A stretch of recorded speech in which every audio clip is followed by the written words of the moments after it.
Florida politics. Ron DeSantis, the governor of that state, has just signed into law what opponents have dubbed the Don't Say Gay bill, which restricts gender education, sexual education among school children there. Disney at first was sort of mum on the law and now has changed its tune. Our Canal is here with that story. So Disney sort of gradually, kind of not reversing entirely, but gradually going from one extreme of saying not much to really saying something here, Allie.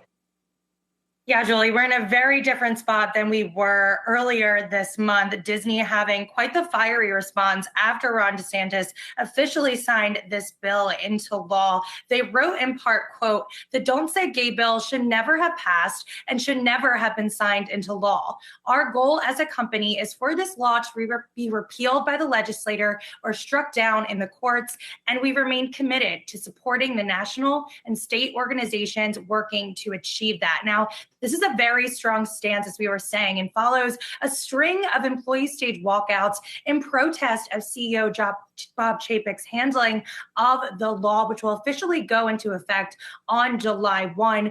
As you were saying, Julie, Bob Chapek initially opted not to speak on the matter, at least publicly, choosing instead to work behind the scenes in an attempt to soften the legislation. But ultimately, that did not work. It blew up in his face. And after very heavy backlash, he finally decided to speak on things, denouncing the bill during the company's annual shareholder meeting and apologizing to employees in a company memo. Yahoo Finance did have the chance to speak with one employee who participated in last week's walkout. Here's what he had to say. We expect more from the CEO. He's done a town hall already speaking about the Don't Say Gay bill. And we're hoping that he speaks more about it. And I've actually challenged him today to speak up and speak publicly against any future anti-LGBT legislation. Don't just say it on social media, but publicly do it.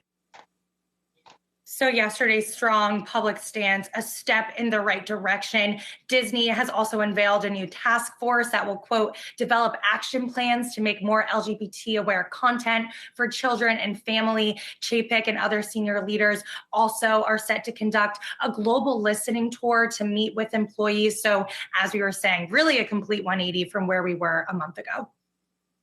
Allie, of course, there are other workers right now fighting big corporations. How does that help or hurt what's happening at Disney?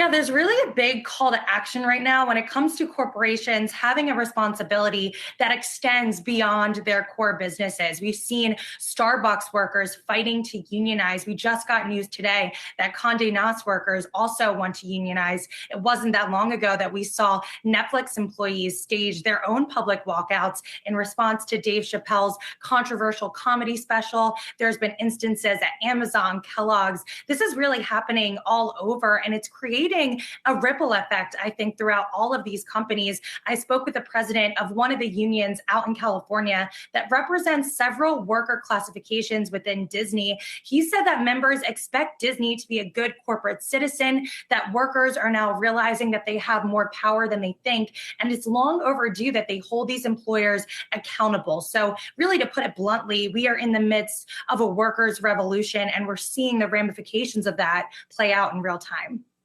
Yeah, and this really goes hand in hand with what we've been seeing with workers more broadly, right? Unionization, workers sort of demanding different benefits from their employers, and now you have this aspect as well. It's really interesting stuff. Canal, thank you so much for bringing us the latest here.